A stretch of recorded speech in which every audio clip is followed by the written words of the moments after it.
Hello, everyone. Welcome to Thursday Update. It's been a few weeks, and I usually start Thursday Update by saying it's been a few weeks. That's mostly due to there hasn't been any huge significant updates. Um, and while there's still not any huge updates here, we don't like to leave you guys hanging for too many weeks in a row.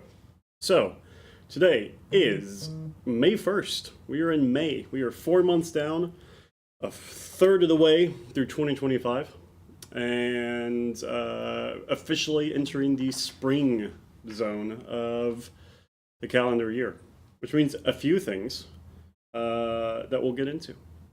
We are also streaming to Facebook and YouTube right now.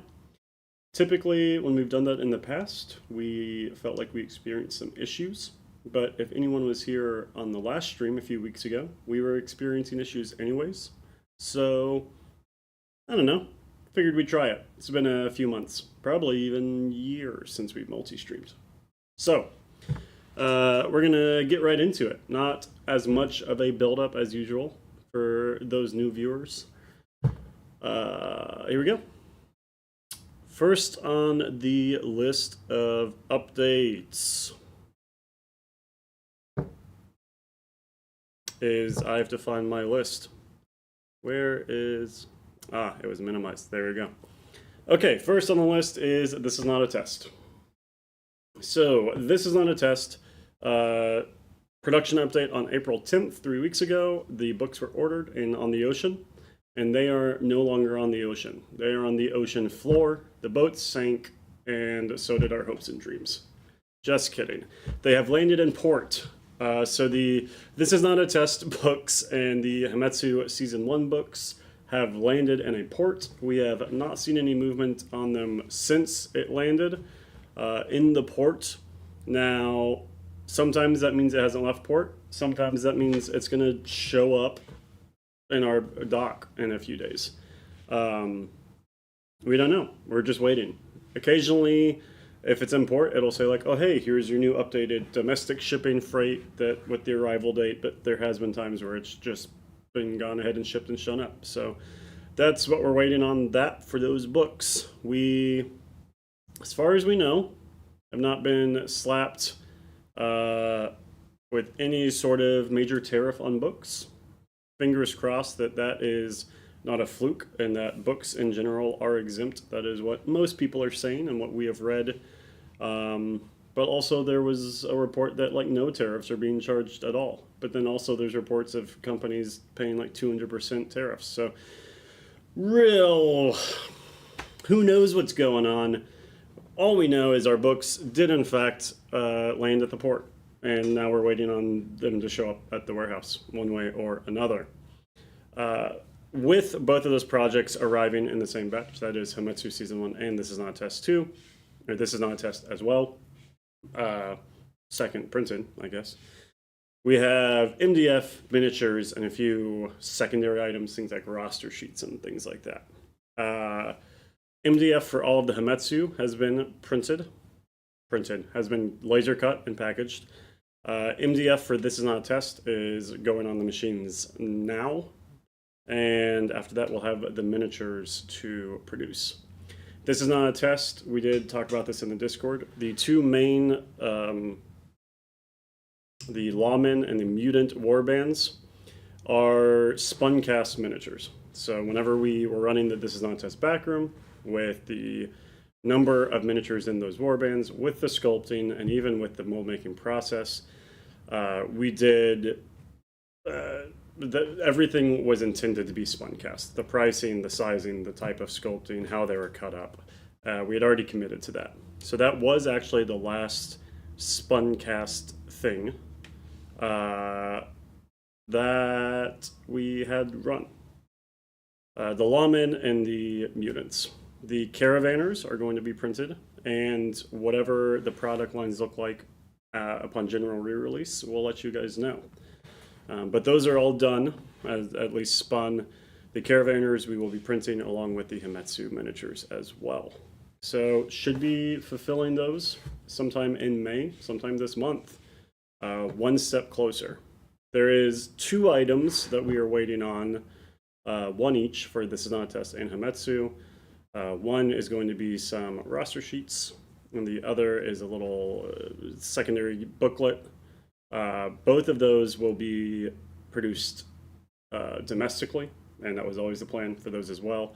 And those are pretty fast turnarounds. The roster sheets, usually like within a week, they show up. The booklets within 2 weeks, within 7 to 10 business days. So those are being wrapped up now.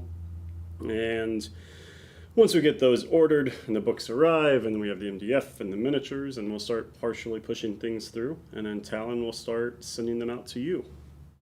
That is the This Is Not a Test update. We did receive the dice. Ben snapped a nice photo. I guess I could have had some of those. Ben snapped a nice photo of those and shared them in the group. Yeah, so things are just ticking away, and right now the books are in port. So they survived the trip across the ocean. Now they just have to make it from California to Waco, Texas, which is a long, arduous journey. Let's go to Hametsu Season 1, just because I saw a question there. Kind of talked about it right there with the This Is Not a Test. We are waiting on the Season 1 books to arrive. They're in port in California. Miniatures are up next to be printed. Should be getting into those first half of next week.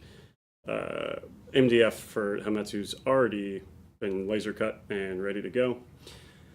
The question, though, is will you open up orders for Hametsu Season 1 for new people? Not until it is fulfilled.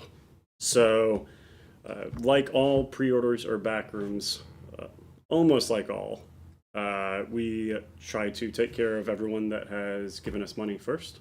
And once we have crossed all our T's and dotted all our I's, then we sometimes will rework the products for things like changing manufacturing processes, things like spin casting versus printing. Sometimes we learn things during that initial run, like, oh, hey, this one specific miniature can't be spun cast or printed, and if we commit to making that, it's going to be a real struggle. So we often will rework the product lines. Short answer that I guess I could have led with is, yeah, we'll open it up for orders, but that won't be until after fulfillment, and I can't guarantee you what that product spread will look like.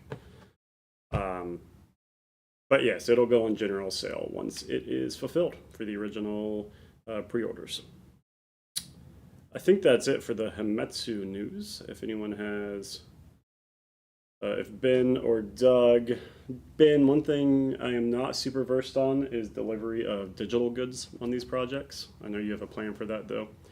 So, default answer is that digital deliveries of things are going to be with the physical around the same time. So if you're waiting on that, then that's your time frame. Oh yes, the raid. The raid at Adepticon with the King Gaki and Little Gaki. If you're waiting on that information with the rules and the sculpts and things, that is soon. Doug, and we'll get into it, is toiling away, making a new Black Site title right now that we'll get into and give some sneak peeks at here in a bit. Until then, the raid is kind of on hold, but we're also trying to get season 1 out as well. So lots of stuff in the works there. Digital has already gone out, and he just sent out the Musashi PDF for Hametsu season 1. So you don't have to wait; it's already done. I'm not a digital subscriber, so I received mine very early, like 9 months ago, whenever we sculpted them. Benefits. That's it for all of that. Don't look back.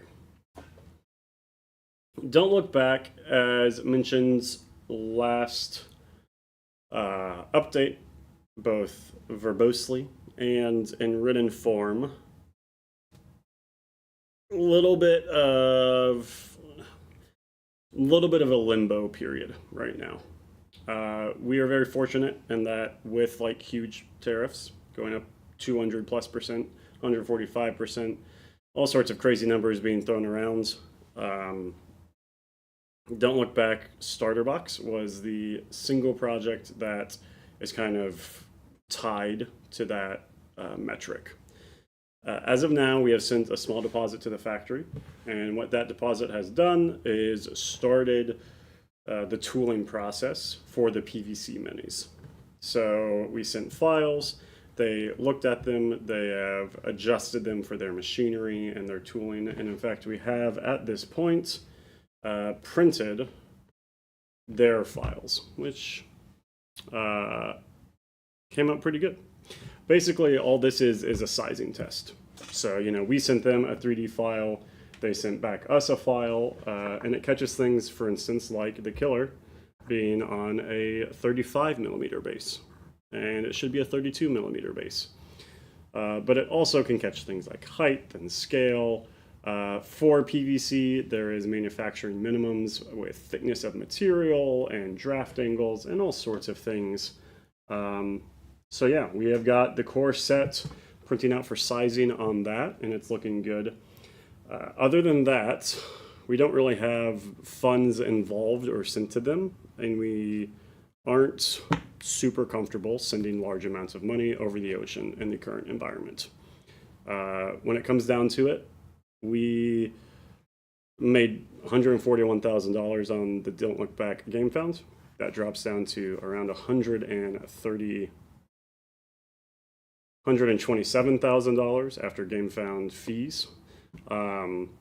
We have $127,000 to bring that project to life. We initially had scoped in around $50,000 to $60,000 for all of the tooling, shipping, and production of those things. And if we were to commit that money now, that potentially is going to cost us somewhere of $150,000, which is more than we even made before fees. There is also the chance that we send over large amounts of money, and there is even further escalations. There is an embargo, which kind of what we're already in. Basically, it would be negligent for us to take that cash and send it over there, because the risk that it does not result in a viable product on our shores that we can get to you guys is too high.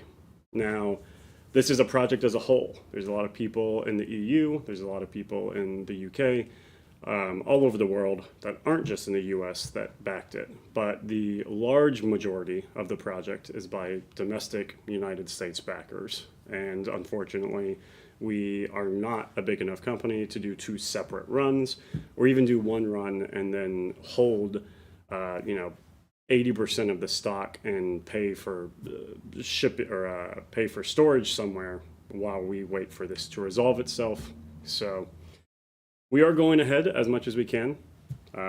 These miniatures, getting the tooling, getting everything ready for that next deposit is where we're at. And then on our end, making sure all of the layout, the books, the digital files, all the extra stuff, any art, any card tokens, any prep that we can do, we are moving forward as best we can. But until it becomes a less volatile situation, until it is less negligent, and until we can more safely send over the money that was dedicated to the project, I don't think it's a good idea to do so, to be frank. And that is nothing, just to be clear, the factory we've been working with has been great.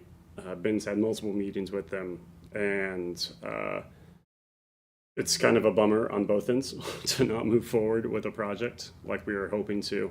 But they also understand the situation, and I really don't think we're alone in how we're, as a company, contracting them to make a box, how we're currently responding. So that is a Don't Look Back update. We are moving ahead where we can with the factory. We are moving ahead where we can internally with things like the book and such. And as we make any steps or decisions, we'll keep you guys updated on that front too.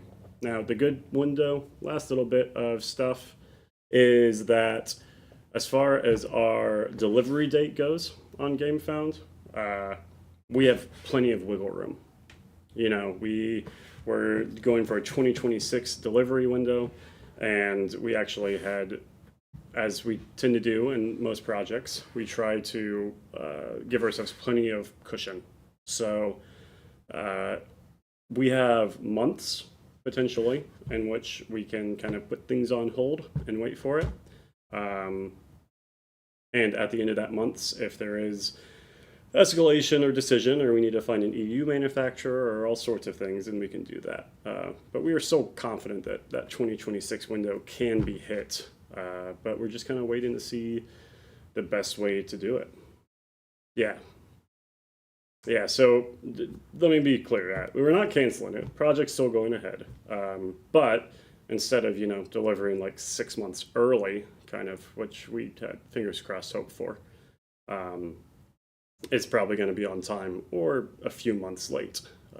And we'll keep people uh, up to date as we make the decisions to make sure that we can actually fulfill the project.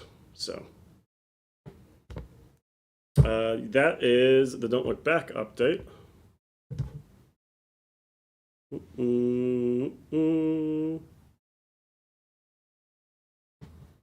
Lunar Plastics. Lunar update. Lunar update. We have a plastic sample. We've seen some pictures. We have a tracking for it, and it is just swimming around in Poland right now. We are hoping to have it by the middle of this week, yesterday. We have not had it, and it is still hanging out in Poland. There is some potential scuff with some tariffs and importing and shipping and all sorts of things. So kind of waiting on that. We were looking at a June, July fulfillment for the Lunar Plastics, and even with that scuff, assuming things can get sorted, can still be on track for that. And hoping to show those off to you soon. I showed some sneaky photos. Photos we've seen look great. We're really excited for them to get them in hands and then get them to you guys. So, Black Friday fat turkey bundles. No, and in fact, we can talk about that next. So the Black Friday fat turkey bundles, all of the cards and paper goods, so things like the Escape from Dallas, things like the Lunar poster, all of those have been ordered and all of those have been ordered and arrived. The last things to be ordered are the booklets, so Lunar Invasion being one of them. They have not gone out yet. We did split ship, I think, all of the domestic orders that included those, and should be ordering those booklets soon.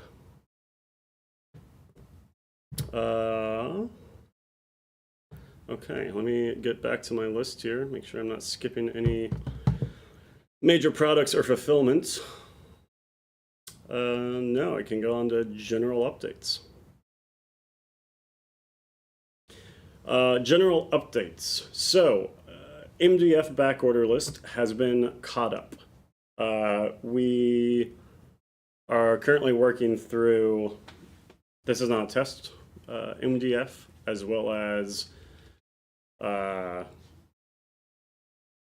I guess we finished the Hametsu and the Lunar stuff. So this is not a test MDF. There is a caveat with our MDF, which seems, at least, you guys may be noticing a theme with this update. There seems to be some shipping issues. We typically, with a bunk with a pallet of MDF, lasts us 6 to 8 weeks. And there's supposed to be a pallet that had arrived of our specific MDF in, I think, late March, that did not arrive. Our importer that we work with down in Houston is always great. Shout out to Cody. Cody is great. Cody has found our specific MDF out in California, and we are having to buy it off of them in the meantime. There is supposed to be a shipment of MDF arriving in May, this month, as well. But Cody has no hard word on that. So right now, we're just working with the MDF that we have. If we get that MDF in from California, great. That buys us some time until the actual shipment can arrive from South America. And fingers crossed that, it can make the journey across the ocean and make it through the port cities. We are fortunate, and I mentioned this last update stream, in that raw wood the paint that we use, um,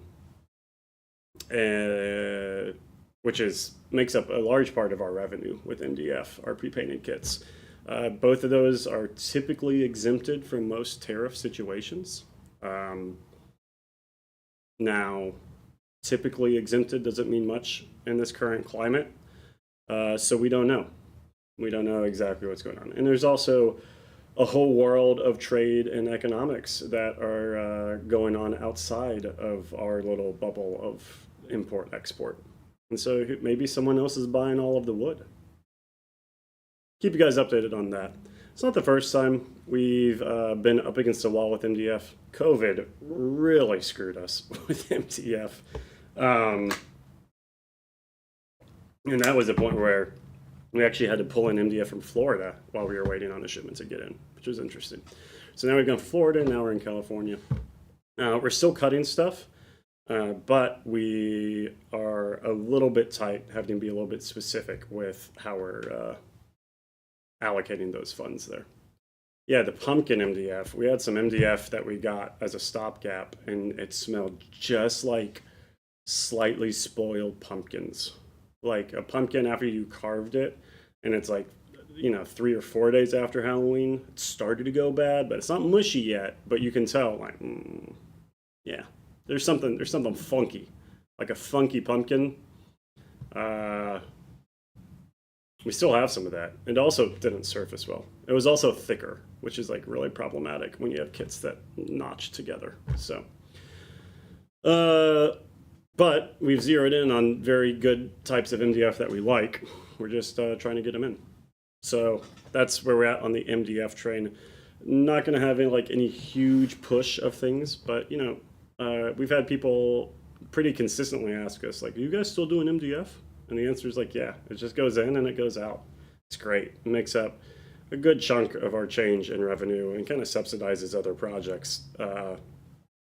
And so it's kind of fun every now and then when it's like, ooh, where's the MDF? Because you have to, like, I don't know, get engaged with it a bit more, other than just like, oh yeah, here's our 10 pallets of MDF. Don't have to think about that for a few months. Also, sidebar, we borrow our neighbor's forklift because the only thing we really need a forklift for is the MDF. And I haven't seen our neighbor in like 3 months. I don't think they're there anymore. And so listen, we've unloaded 300 plus sheets by hand one at a time before, and sometimes by accident when I dump them off the forklift. So it can be done. But as far as the MDF queue goes, as far as products go and things like that, we're caught up. We nailed it with the timing on that window. Miniature production. Have shifted everything to 3D printing. Have now got 2 more printers as well to help facilitate this queue that we've got. Right now, I just pushed through all of the Tiburons, which is the last of these special Adepticon minis, minus 1 extraneous model left, and that is the Seth Hero and Villain sets. Those are on multiple printers today and tomorrow, and should be being pushed through on Monday. After that, we are in standard backorder queue. We have 13 make orders for 1 or 2 of some backordered products that we'll be getting through. Already have some of those on the machine. So very realistically, if you're waiting on miniatures that are backordered, those should be shipping by middle of next week. And after that, we're going to be working on some just core product restocks. Some things like lunar factions, some VHSs, all the goodies that you guys love and enjoy to buy.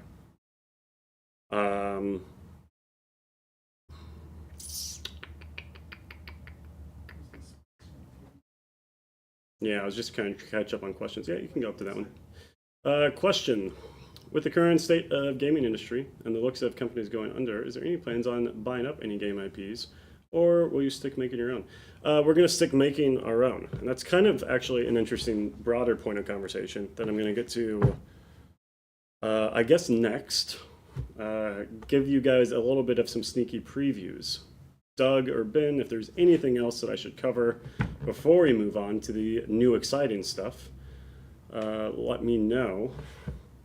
Otherwise, I think we're going to get prepped to move on from the grim and the struggle into the grins and the bubbles. You really try to force some optimism in on that one. Okay, new stuff. So,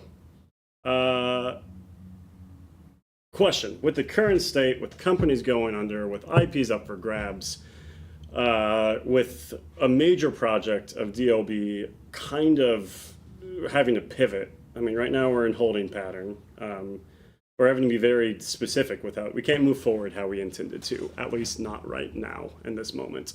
We are somewhat shifting our plans for this year. Back up 6 months, 3 or 4 months. Our tentative plan for this year, depending on how the game found went for the DLB starter box, which it went great, was to take that and start going down our kind of core properties. So Hametsu and Lunar are up on next. Lunar, we've started to kind of get there with the plastics as well. But having a consolidated, all-in-one, super casual, easy entry, low-cost, mass-produced unit from China for those game systems was kind of number one on our list. Our mentality there is it makes it way more accessible price point for anyone trying to get into the games. And to be frank, it subsidizes the US labor that we have. Having a product that can make a ton of profit, or at least a lot of profit in that margin, that we can then use to have US labor for products that don't make as much, like a short volume run of bespoke Gorg Reaper VHSs, things that we run in hundreds or even dozens for some of the MDF kits, stuff that wouldn't make sense to have as a mainstay product. That was our goal. That goal out the window. You can't see it, but there's a window right here. It's out. It's gone. It's in the caliche. That's what you call it, gravel driveways. It's in there. It's getting dusty. It's muddy. Because it's not viable. There are other companies, but not nearly close to the price points that we're getting out of China for those sorts of starter boxes. So if we have to pivot and salvage the DLB starter, we can, 100%. But we're not going to commit to any of those other big projects in the meantime. Instead, we are hunkering down, we are bracing ourselves and getting back to what we know. Instead of a year where we expand out into those areas, we're going to flesh out what maybe we've been known for, which, we'd be doing at the same time as those other things anyways, but we've had to move up some timelines.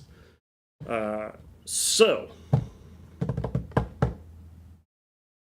our 2025 releases, in short, have all been shuffled. There's been some releases that really necessitate a bigger window that have now been pushed to 2026. There's some that we're waiting on, etc., etc.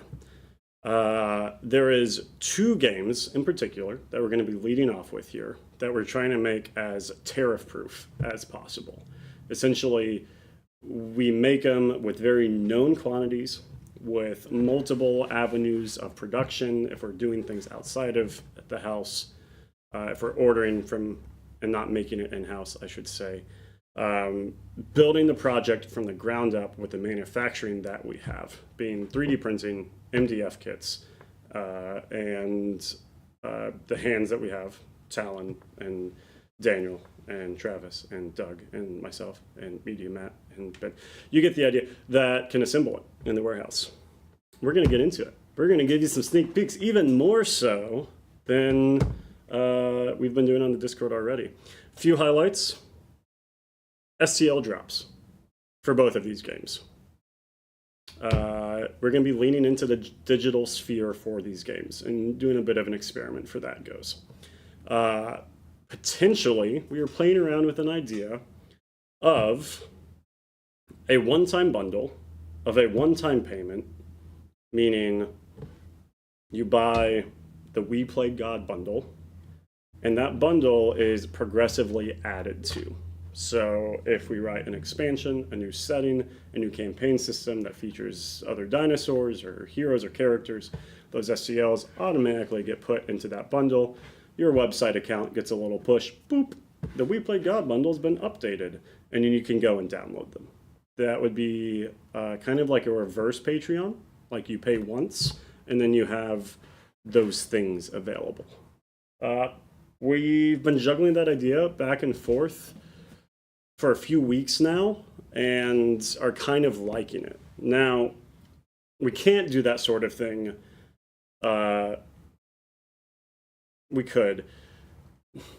These properties, these two games that we're talking about here, are going to be internal properties, which allows us to be much more experimental with these things. If we had a royalty-based writer, if we had a property in some other capacity, it gets things a little bit more, like, do we want to take a risk? You know, what if it goes bad? What if it's poorly received? All this stuff. Like, we don't want to drag Matt Burns or Corey through the mud because we tried something on some weird product structure that didn't work. So we're willing to try it, though, on ourselves because we can always beat up on ourselves more. Potentially, there are going to be no physical minis, at least not in mass production. There could be print on demand. There may be an initial set of miniatures that you can order during Windows. We're not sure yet. This whole structure of these games is going to be a little bit different. And a lot of it is for us to experiment and find out what we can make work confidently in these current times. Because these current times could last a long time. I am getting a distinct feeling that they're going to last a long time. And if I'm wrong, then I will so happily eat my words and we will order the DLB starter box tomorrow. But I don't think I'm wrong there. The books we have found... Not yet. The books we have found are pretty... We have found a method, potentially, experimental, to produce hardback books out the gate. So potentially would be hardback books on top of everything else. So yeah, I think that kind of covers all of the like general notes for these two projects, and we'll get into them. Just want to double check question. Yes, season passes. Yes, similar in nature, except instead of like a season, it's just like a game pass. And you know, we may adjust the price every year. So if we like dropped a game in May, you know, we may say, hey, come January 1st of 2026, this $19.99 bundle that was introduced with this set of miniatures now has this set of miniatures, and we may raise it to $29.99 because we think that's a more appropriate value. If you want it, get in on it. Same rules, you get in and you can always just get it further down the line. But it's a really kind of interesting model that we're excited about there. Cool. All right, let's get into the actual previews. Up first, spring titles. Spring releases. We got two. We got something spooky. We got something else spooky, but not really, but they are very different. We can get into the first one, Whispers of the Deep. So Whispers of the Deep is written by Benjamin Galbraith. He is spearheading this one, and is a whimsical PvP VE skirmish game about collecting loot and exploration. So, some notes there. We've been playing and testing this one a lot, and it's been pretty fun. Doug and I have been going at it. 3v3 warbands, as you can see there on the cover with the 3v3, that are facing us on a 2x2 table. Switch back to me. Yeah, there we go. On the table, there is some spirits. That is the E in PvP VE right there. They will get more difficult depending on a variety of factors. Your delving parties are jumping into these dungeons and seeking out rare and special loot in the depths of the city. It is a D8. We had to order a lot of D8s. A D8 based dice mechanics right now. And there is a tactile stash system. Each item has a corresponding token. Your stash is a finite amount of resource that when you delve, you bring your equipment in. As you gather loot and treasure, you put it in your stash and sometimes have to make choices on how those are going to be fitting. And then when you get out, you can sell that loot and potentially craft and or build your own. Whispers of the Deep is our first title here, and potentially is going to come out backroom event this month in May, maybe at the end of the month. We're going to see. Ben's been doing some crazy art for it. Let's see. Got this little guy. He's stealing the Mona Lisa. He's super sneaky about it. And I think 3 feet 2 inches tall, if I try to like do the math on how tall the Mona Lisa is, because it's not that big. And then you have Wizard Man, who is covering up everything but his massive eyebrows.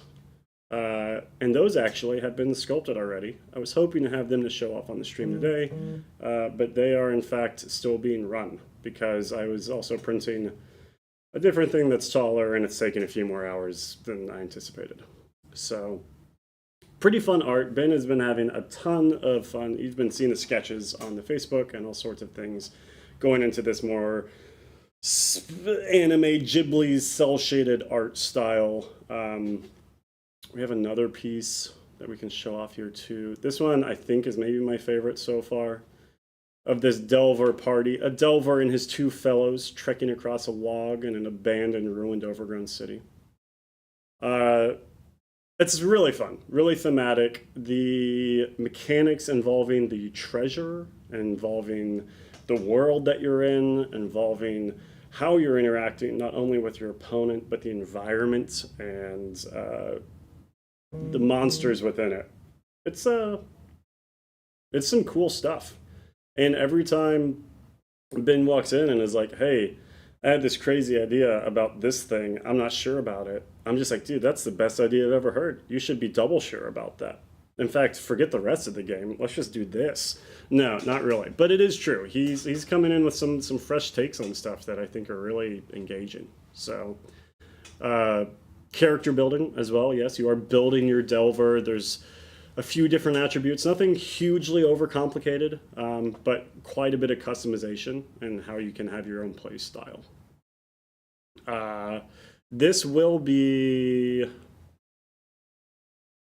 Ben, do you have a window when you want to open it up for play testing? I didn't see that in your notes here. Let me know. We're going to need some play testing for this one.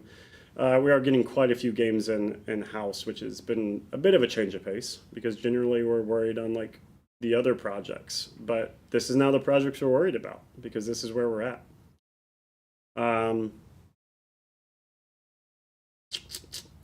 Next draft, early next week. Potentially playtesting for Whispers of the Deep as early as next week. Hit us with that book cover again. Look at that. Super fun. You can see a lot of inspiration there. Ghibli movies, 90s, 80s anime has been super influential to Ben and I. To Ben, as we started Black Site, and our friendship and business partnership and everything has grown as well.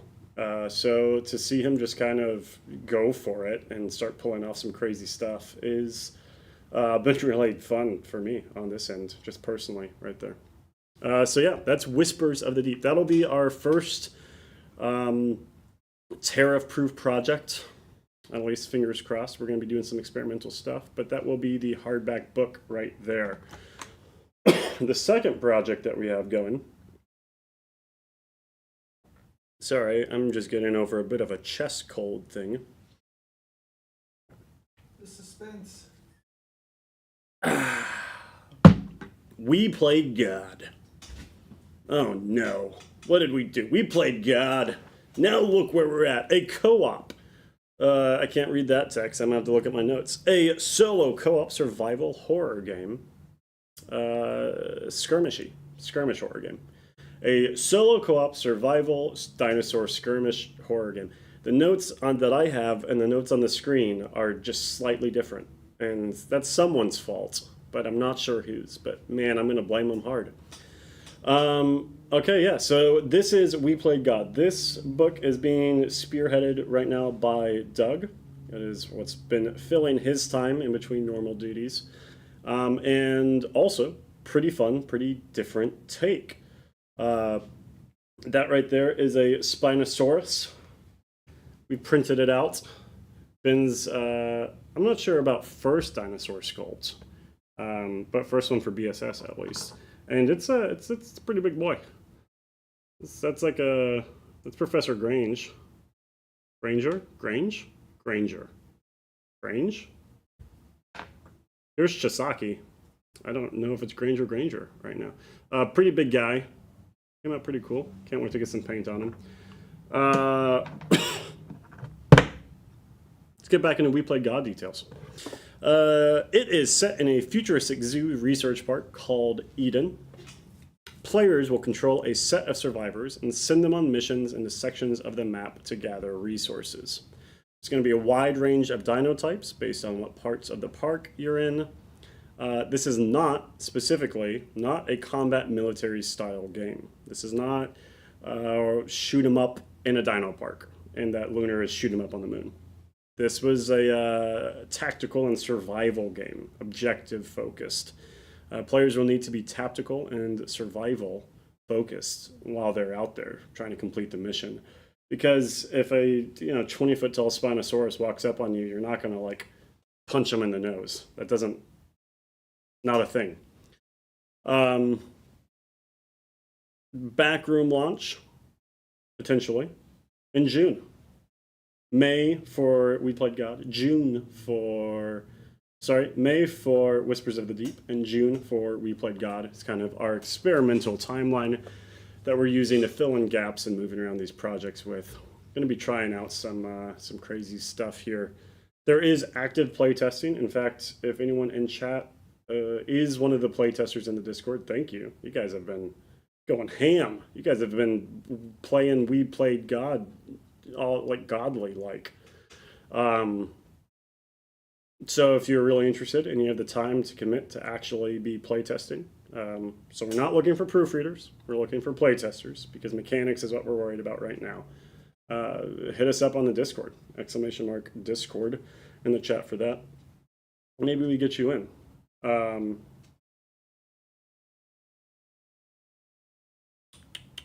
Yeah. We'll be producing some dinosaur models here, as you see with that Spinosaurus. As I mentioned, we are considering an idea. We Played God isn't really built off for like one-off skirmishes, because it's not a skirmish really game like that. So any future expansions that introduce new dinosaur types would work really well with the idea of just putting them into that one-time purchase, the We Played God bundle of STLs. So if you're a fan of that idea, if you're a fan of printing and things like that, let us know. MDF terrain is in the works, yes. Doug's got some pretty fun ideas, but we're working on the rules first and foremost, because honestly, the terrain is so much easier to get in and out than a manuscript. We're experts at that right there. So, that is, our Discord link is not working, unfortunately. Oh, wait. Jump on down to the chat, little rabbit cat all the way at the bottom. Oh, you're right. It's because we're in multi-stream. That's probably it, yeah. We're in multi-stream, so we're streaming to YouTube and Facebook, which means that our chatbot's not going to work right now. But you can find our Discord link. I actually don't know where can you find? In the description of Twitch, if you're on Twitch. Description of Twitch or the description of YouTube videos? Or YouTube, yeah. You can also find it on our main channel, like a link. Boom. Discord link in the main channel on YouTube, description of the video or of the stream and Twitch to get into Discord. I think that's kind of all the highlights there. Pretty fun. It's been fun, kind of a wild ride going back and forth between playtesting two very different concepts here. And we do have a mock-up of the hardcover book. So once again, We are looking at hardcover books for both of these titles, both We Played God and Whispers of the Deep. Gonna be fun. Gonna be fun to see how this comes out. This is part of us having to pivot. To be frank, our plans for 2025 are not accomplishable, not safely, reasonably accomplishable in this manner. So we're changing it up. That said, I think both of these things are pretty fun and reminds me of the good old days of Ben and I in a 98-degree Dallas humid garage that was built in 1950, so it can't actually fit any modern cars. And I'm trying to finagle a laser cutter with a 14 by 20 inch building cutting bed. Turns out after you run it for 1,000 hours, it locks itself unless you attach it to the internet and register it. That's right, the first laser cutter we bought had DRM, even though we bought it. It wasn't a lease. And now 8 years later, I am still salty about it. So, not much has changed. All right, so let's see. Any other questions that have come through? Anything else? Anyone jumped in late and is curious about what's going on? We'll be posting a lot of this stuff in the Discord in a text update so everyone can see as well. So once again, if you're not on Discord, you should be. You should get in there. No, I don't see. Yeah, it's hardcover, MDF terrain. Someone asked about glue. Oh yeah, I think Doug managed that. Yeah, the MDF. Someone asked about glue, wood glue versus super glue. We use super glue, the thicker stuff. We use BSI, the pink bottle, the extra thick gap filling super glue for all of our MDF. And I know that there's a lot of people out there that say you have to use wood glue on wood. And when I'm building furniture or cabinetry, I always use Type Bond 2 or 3. I got you. But with MDF kits that are pre-painted, no, just use super glue. It's so much better, I promise. It'll go on your fingers a bit. It comes off. Your skin grows back. It's fine. But the amount of time that you'll save not waiting on wood glue to dry or trying to finagle rubber bands or clamps, it's so worth it, I promise. Guaranteed. Or your money that you haven't spent back.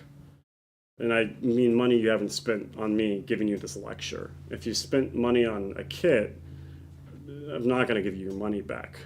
Well, I mean, I could, but not for that reason. So,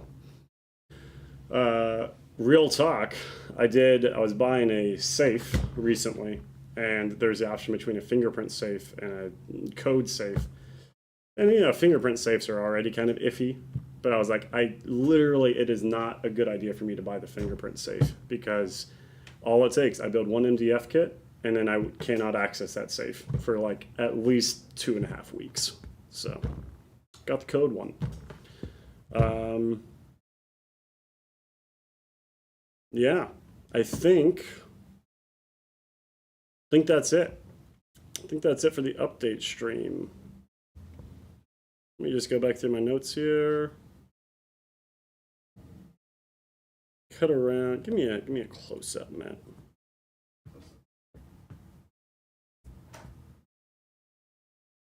Asking about Avalon. Avalon Rising.